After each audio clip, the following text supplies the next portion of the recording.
Taglio del nastro per la nuova caserma dei Carabinieri di Martellago, un sogno inseguito per oltre 10 anni da 3 diverse amministrazioni comunali. Lo scorso autunno, il periodo più difficile per la comunità, con furti continui nelle frazioni di Olmo e Maerne, che avevano portato alla nascita di un comitato Martellago Sicura e a un tavolo per la sicurezza.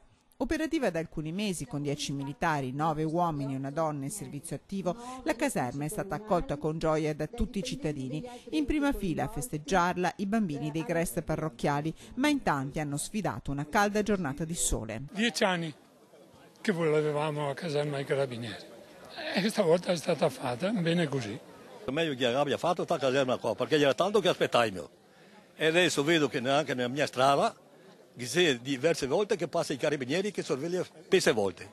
A inaugurarle il prefetto di Venezia Domenico Puttaia, che parla di un passo importante. Aver realizzato la caserma e aver portato il presidio dei carabinieri a Martellago significa aver contribuito anche a porre un punto fermo importante per la prevenzione e la repressione dei reati. Nei primi 6 mesi dell'anno i reati sono diminuiti del 10% in tutta la provincia, evidenzia il prefetto, presente anche il comandante della Legione Veneto dei Carabinieri. È importante che l'Arma dei Carabinieri eserciti un'attenta azione di controllo del territorio, così come di vicinanza ai 20.000 residenti di questi territori. 18 mesi di lavoro, 1.730.000 euro il costo della realizzazione. Fiera dell'Opera il sindaco di Martellago.